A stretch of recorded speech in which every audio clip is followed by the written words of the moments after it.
I can relate to Alice. I have been Alice, treading water, trying to find a way to solid ground, reaching out to anyone around me. "Oh, Mouse, do you know the way out of this pool? I'm so very tired of swimming about here. Oh, Mouse."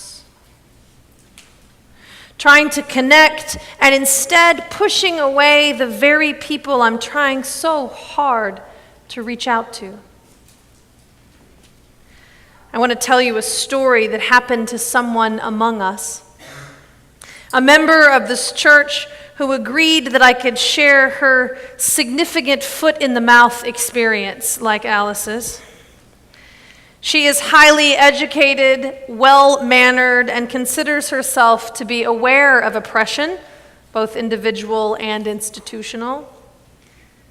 And yet there is only so much we can learn in a book. Alice thought this must be the right way of speaking to a mouse, you see. She'd never done such a thing before. But she remembered having seen in her brother's Latin grammar. This member grew up not that far from here. She comes to church regularly. She donates her money to many causes that she believes will help further her values and end separation.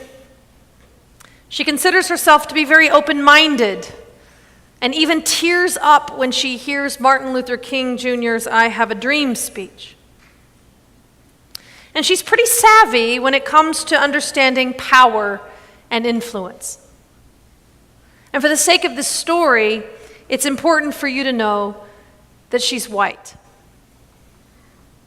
Now, several years ago, she was working for a company that required her to do a lot of traveling to small towns across the South and the Southwest. So she would actually spend weeks at a time in this particular hotel in Kentucky. Now, on one of these trips to Kentucky, she started her stay by stopping at the desk to remind the folks there that while she was there was no need to change her sheets every day, no need to waste the time or the water. And so the next morning, as she was leaving her room and about to step onto the elevator, she saw another woman leaving a room down the hall and coming towards her. She assumed that this woman was cleaning the rooms on the floor. So as she got on the elevator, she said something like, "Don't worry about cleaning my room, I'm good." As the words left her lips, she realized the mistake. This woman was not in a hotel uniform. She was not wielding a cleaning cart, but she was African American. The woman bristled and said, "I'm not a maid." The congregant looked her in the eye and then at the floor and said, "I am so sorry." But the damage was done. It was as though time stopped and then actually even reverted, hundreds of years of progress stripped away by a single assumption. The elevator doors closed shut and left the All Souls member alone with herself in the elevator. She was ashamed, and she had no idea what to do. "Oh, I beg your pardon," cried Alice hastily. The mouse cried in a shrill, passionate voice, "Would you like cats if you were me?" "Well, perhaps not," Alice said in a soothing tone, "and yet I wish I could show you our cat Dinah. I think you'd take a fancy to cats if you could only see her. She's such a dear, quiet thing." When I read that passage again as an adult, I wanted to leap into the pages to save Alice so badly. I wanted to scream at her, "Just shut up. Stop talking. Listen. Listen." When I heard the story about our member in the elevator, my heart broke for her. And I ached for her, and for so many times when I have felt like my very good intentions were not well received, when I made an error in judgment. That single event countering everything she believed she was, a single moment that felt as though it could define her if she let it. It was as though she had become the very thing she was struggling against her whole life in one single mistake. It made her doubt who she was and whether or not she had the power to do anything about it, and whether or not it was worth the energy. Now, in addition to being Alice, I have also been the mouse, treading water, going about my day, on a mission to get out of whatever mess I was particularly in, and as directly and quickly as possible when I was thrown off course by insults or the ignorance of another. When we are offended, it can be like a scratch on a record that repeats itself over and over again in our minds, leaving us stuck within the grooves. Who do they think they are? When we unintentionally offend, it can have the same effect. The situation looping over and over again in our minds. Who do we think we are? Back in the hotel in Kentucky, the event seemed to consume our member all day long. She had to do something to let the woman know that she wasn't that way. She wanted to tell her that she'd worked hard not to be that way, and to let the woman know that she would work harder, even harder, to prevent it from happening again. She wanted so desperately to be in relationship with this woman to make amends. She confessed to people whom she knew all day long and asked what they thought she would do. Now let me tell you that the people to whom she was confessing were also all white. Most told her to forget it, that they knew her, they had a larger context for her. They said it was an accident, it was a fluke. They said that her intentions were good, and it was even showing by how badly it hurt her. They told her that there was nothing she could do to change what had already happened, that reaching out to the woman might even make it worse. Our member thought that they might be right. She would only be able to apologize for one incident in an elevator, one small part of a larger systemic issue that she felt she was actively perpetuating, even though she wanted nothing more than for it to end. She knew that she couldn't undo racism with a single apology, or undo the history of the South, or undo the impact of a personal history that she had of growing up as a child in a town where her primary contact with African Americans in the 60s and the 70s, 20 years of her very important upbringing, in which African Americans that she knew were only the service staff. She felt the burden of oppression over the course of America's history. How could she possibly reach across the chasm of all of this when there is nothing that binds the two of them together in relationship? When they're not forced to be in relationship? When either one of them could simply walk away? Now, as the mouse, when we experience repeat offenses from anyone, Alice, or a cat, or a dog, when we experience repeat offenses from the same person, or even the same offense from different offenders, patterns begin to form from those grooves. We move beyond the repetition in the mind to begin to form patterns even in our own hearts, patterns of protection. I have been Alice, and I have been the mouse. I have also been both the dog and the cat. Objects of hatred, of categorization or stereotype. I have overheard others come to my defense only to complicate an issue or create an even wider gulf between myself and the person that I really should be in relationship with. Back at the Kentucky hotel, this congregant tried to get the woman's room number from the all-white hotel staff. Now, it was a small Kentucky town, and they knew her from previous visits. The hotel desk informed her that the woman had checked out. So our congregant told the clerk the story. She told the clerk that she had to do something to make it right, and the clerk, trying to help our member, gave her the woman's home address. Something that would have never happened if the reverse racial order had been at play. A black woman seeking a white hotel guest's address from an all-white staff. Privilege. When our sister looked at the address, she nearly fainted. The woman whom she had offended lived in Tulsa. There are multiple ways in which we use the word offense. An offense is something that outrages the moral or physical senses. It also describes the state of being insulted or morally outraged. An offense is a breach of a moral or social code or an infraction of the law. It's also sometimes referred to as a stumbling block. Now, maybe it's because I grew up here, but I actually use two different pronunciations of the word depending upon the context. Maybe you do too.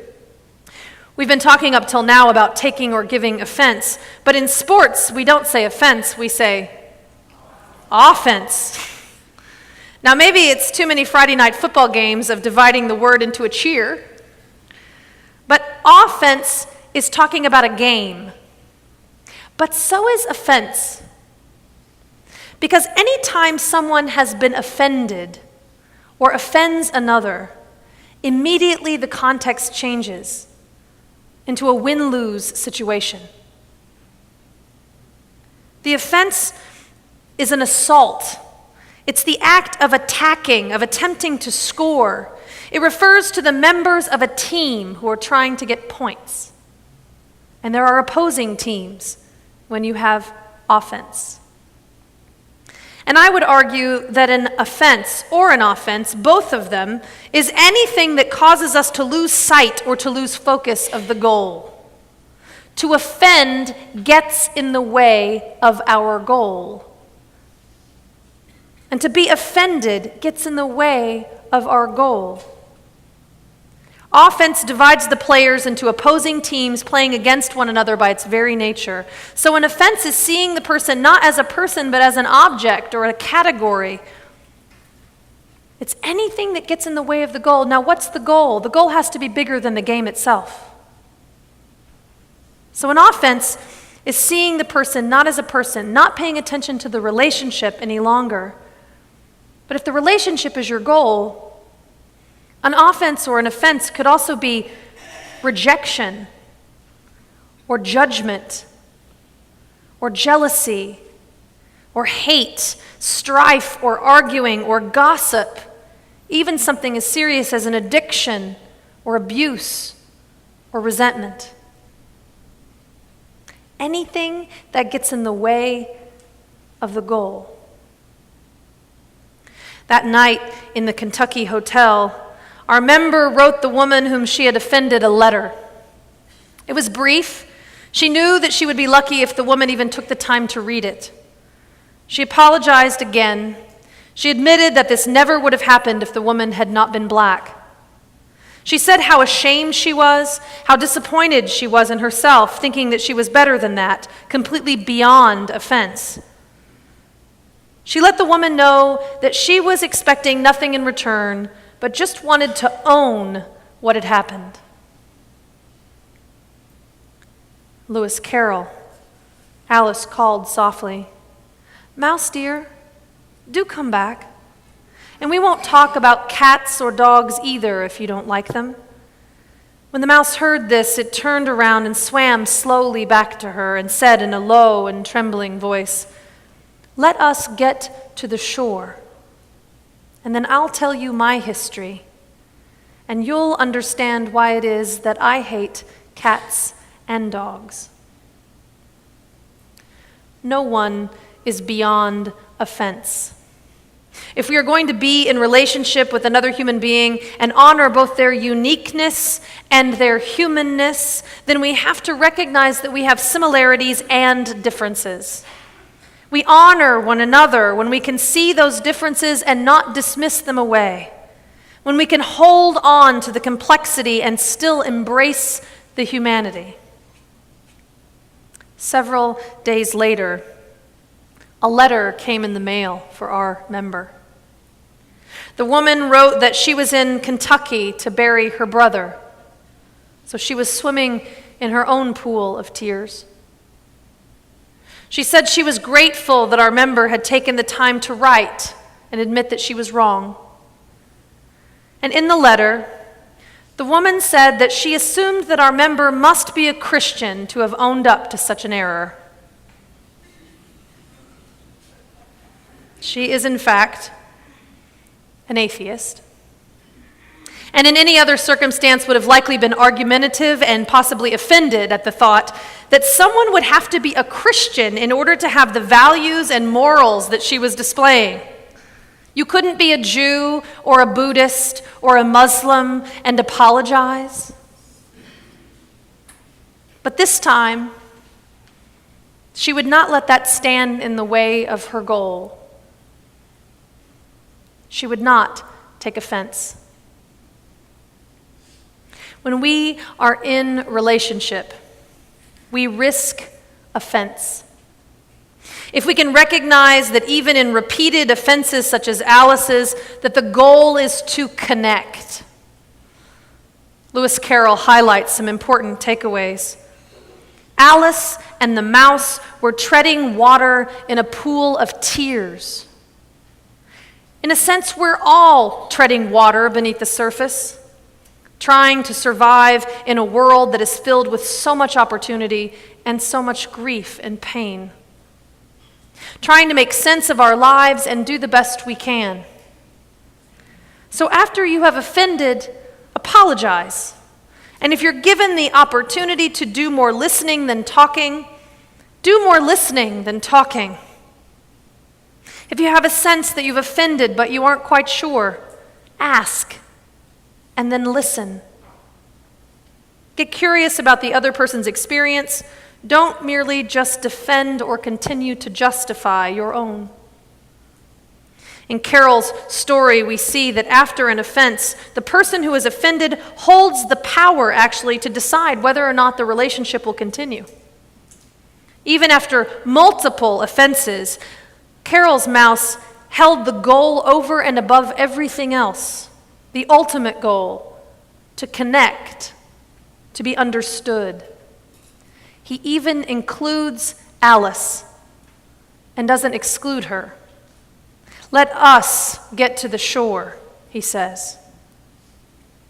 The mouse chose not to avoid or to wall off.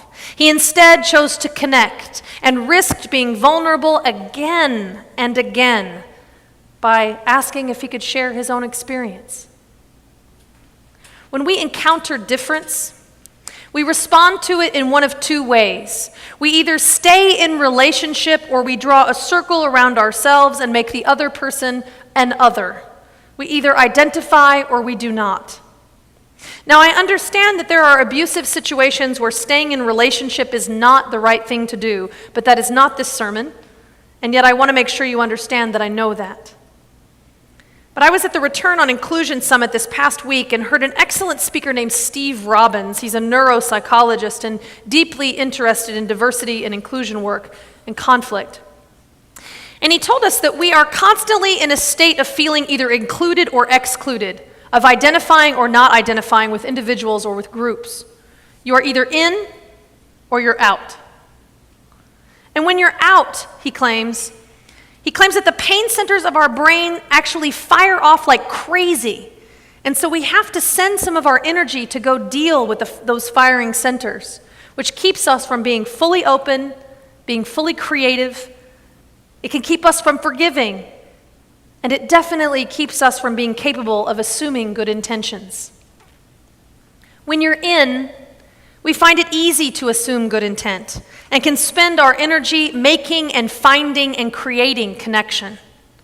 So for example, if you see the fish on the back of a car and they cut you off in traffic, they are just insensitive, hypocritical jerks. But if that fish has legs and feet, then you might assume that they just didn't see you. When you can keep your eyes, or maybe it's your heart, focused on belonging, on the largest system of belonging, all souls, for example, we all belong to the human race. We are fallible. We are all born, and we will all die. If we can keep our eyes and our heart on that largest system and give folks the benefit of the doubt, holding a value that is widely inclusive, like that people are inherently good and well-intended, it broadens our capacity to stay at the table. We become offended less and less, and we offend less as well. When we join a community like All Souls, we covenant to be together and to stay at the table, to stay in relationship, to redefine who is our neighbor. We are asked to widen our capacity to stay in relationship, to widen our capacity to experience discomfort, especially when we are offended or when we have offended. And so this week, I invite you to try and make connection, to try and make the relationship your ultimate goal. In the face of being offended, or when you have unintentionally offended, let nothing stand in your way. No offense.